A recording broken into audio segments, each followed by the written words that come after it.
Cheers. What's up, everybody? It's time to talk a little sports battle as I pound my iced coffee on a Monday afternoon as we rock through all these sports. Check out our friends over at Sports Battle. Y'all got iPhones. Y'all got Androids. Give them a whirl. That is the place to go and get the new app. And we are going to talk about tonight's Hawks against Sixers game, where I think you and I are a little torn about how this game is going to work out, which should make today's picks a little bit interesting. Yeah, I think Atlanta comes out to play, ready to play tonight, and ties the series up. I'm calling it right now. Ties the series up, calls it right now. I like it.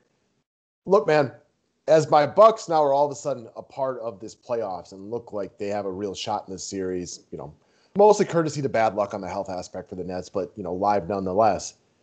I want Atlanta to beat the hell out of Philly. So go Hawks. I'm going to root on whatever you say on the Hawks tonight. I hope they make life difficult on the Philadelphia 76ers. I feel that. All right, guys. So, again, easiest way to understand how to play Sports Battle is to download the app and read through the rules. As far as the scoring system goes, we reviewed it a couple times. You can pause your video right now and look it over. But the only real major differences between this and DraftKings are 3 points instead of 2 for blocks and steals, and no extra points for double-doubles and triple-doubles. Yeah, it's basically all the same aside from that. Yep. They got 2 different types. They're called attack play and defense play. And if you're really looking to hit it big, you want to play on attack mode. If you're more a casual kind of, I don't want to call myself out on video, but low-risk, wimpy kind of a player, maybe you want to go with defense mode. There's nothing wrong with seeing green more often. It maybe is not as much green as you would like. And that's where your aggressive players like Bellman, you like to attack, baby, so you get into that attack mode. Amen to that. The big wins, the ups and the downs, they're not for everybody, but they are for some people. So you just got to know who you are as a sports player. And so for a lot of you guys, that'll be attack mode. And for plenty of us, pointing at myself, that'll be defense mode. And there's nothing wrong with either way. You just got to do what's best for you. Another term you like to use is slate dependent. And there could be a slate where you really, really, really feel very safe with 4 picks, and you can just play it like a cash game. Other days, you're going to want to go a little bit more aggressive. For sure. No doubt about any of that. All right. So next up, let's actually move over to the individual players for the day. And I am going to go out on a limb and say I almost guarantee that we will agree on the first 2, Joel Embiid and Trae Young. I'm going over on both. Man, I'm definitely going over on Trae Young. I'm a little bit torn on Embiid because, like I said, I could really see just Philly coming out flat tonight and them just not having it. We've seen it from Philly time and time again. You know what? I said on the video, I could see taking all the unders on the Philly guys. I'm sticking with that. Give me under on Embiid, over on Trae Young. Okay. See, I actually like the idea of Atlanta playing well for Embiid because then he puts the whole game on his shoulders. And instead of Ben Simmons running the offense because he lacks there, it just means more in touches for Embiid. So I'm going to roll with you on the under on Harris and Ben, but give me the over on Joel because I don't think they're going to blow them out. I'm kind of with you. I think Atlanta could win this game. And at the very least, I think they're going to make it competitive. So I got the over on Trae for sure. I'm going to take the unders on Harris and Simmons, but give me the over on Mr. Embiid. I'm going to take the under on all of them. So, see, it's kind of the same, but a little bit different. Close. We've been pretty close on a lot of these things today, and that's okay. Some days we vary on things. Some things we're the same. That's what makes these conversations interesting. We will continue to move down the list as you are 3 for 3 on the unders on Philly, which is also an interesting strategy.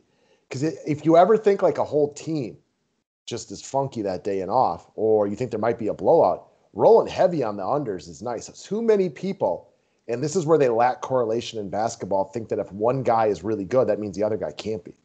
Right, for sure. No doubt about it. So, all right, next up, after we've taken all the unders and all the Philly guys, except for me, who's going over on Joel, we both got the over on Trae. We get over to Clintage Capella over here with a fantasy projected score of 36.59. This is a tough one. But you got me. You've taught me into it. I'm going to take the over on Capella right here because I think this game is going to be competitive. I don't think he loses his fourth quarter run like he has the last 2 games. And I think him playing well can help Atlanta today. So I'm going to take him. I'm going to scooch him up in closer to the 40-point range and take the over on this. I'm going to take the over also. You kind of got me looking at him a little bit when we did our members-only video, and I like him at home. I think he's part of the reason Atlanta plays better tonight. Give me the over here.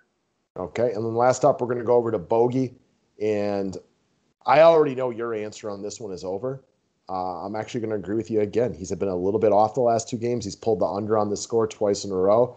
But in a game where Atlanta needs to win, I think Bogdanovich is arguably their second best player. Their best player is Trey, and then we get into real conversations between Bogey, Capella, even John Collins if you're a fan. I think those guys are all relatively similar tiers within the NBA world, but it's time for those guys to play big minutes and step up, and Bogdanovich is going to be part of that. I also agree. I think Bogdanovich is their second best player. Those guys right behind him. Clearly, Trey's their top dog. I mean, that's obvious. Then it's Bogdanovich. I'm with you. I'm going to take the over here. I like the overs on Atlanta, the unders on Philly. I would be really fascinated if you could put together like a panel. You can do NBA announcers, beat writers, GMs, coaches, whatever you want to do. If they were to label how valuable they think these guys would be to a team. Not for their team, because like specifically, like a guy like Capella wouldn't do much for like my Milwaukee Bucks because we need a floor spreading five, and he ain't it. But Bogdanovich should be better for us. But there are other teams that could use Capella, so it would be a little bit different. But I'd like to see how they rank these guys. It'd be nice to like know a GM or like have like be able to talk to them and like be able to have him break down like how these guys rank within their circles. For sure, because I know a lot of people are down on Collins this year. I don't think Collins is long for Atlanta, but I think in a different scenario, that guy could shine. For sure, same. So I don't know. Interesting. I love NBA conversations like this. I'm heavy in the NBA world right now with, we're in the midst of this playoffs. I love the NBA playoffs, and this is fun. We got ourselves some series right now. I think the Clippers are going to tie it up. We're going to have ourselves a series there. The only series we didn't get much of was Nuggets Suns, and I'm going to call it right now. I don't care what happens the rest of the playoffs. I got the Suns winning the whole thing now. I bought in. I'm sold. Chris Paul is going to get himself a ring. I disagree, but it'll be quite the story. Yeah, I just with all these teams being up and down, and now with the Nets with health issues, I don't think they'll ever be the same this year. I like the story, but I also like the way this Suns team has come together as a team. I don't think they're necessarily the most talented, but they got the leader, the veteran. They got the guy who can get you a bucket on any given moment in Devin Booker. You got a tough guy, veteran leader in Jay Crowder, and then a couple of young guns in DeAndre Ayton and Mikal Bridges, who are underrated players right now. Yeah, I have no argument to that. I still don't think they're going to win the title. They're going to face one of these teams like the Nets or the Clippers in the next round that just have more experience, better older players. Even the Jazz, I think, will beat them. So I don't think they're going to win the title personally. I think they've gotten a really good draw in the first two rounds. Yeah, with Anthony Davis getting hurt, the Lakers were a good draw. Yeah, Anthony Davis. LeBron. They looked like a bad draw at first, though. Right. And then Denver clearly was missing Jamal Murray, who in the playoffs might be just as valuable as Jokic. I love Jamal Murray in the playoffs. That guy can, there are him and Donovan Mitchell, they put on that show for us last year. And we talked about this last week with Donovan. Like some guys, they rise when it's time to put your chips in the middle. Jamal Murray is also that guy. And it definitely hurt Denver not to have him. 100%. Did you see the Jokic flagrant 2 yesterday when he got ejected? I did. What did you think of that? Surprised he got ejected. I mean, I doubt one of these other guys, LeBron, Durant, Giannis, get ejected for that same foul. I mean, once you look at it on a replay, you realize like he barely hit him with his hand. He got him with like his arm. It was clearly a stupid foul, but to eject a star like that at that time, at that moment, I think went way too far out of I just think it was way too far. So it reminds me of the Des Bryant not a catch in Lambeau, in the sense that like if you follow the letter of the law and you go through the rules and you're like, I get it. I get why it's that way. But it doesn't smell right.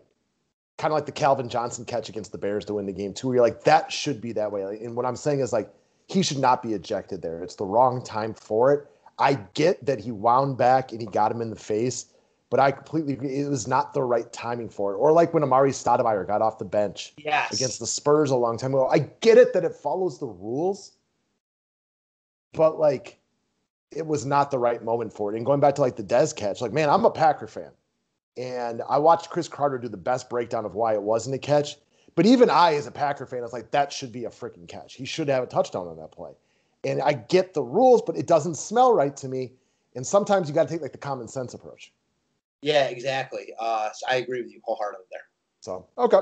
Interesting, fun conversation. NBA playoffs are live and rolling. So is the Sports Battle people. Go get them. You guys got iPhones. You got Androids. Go get over there. Get your money in.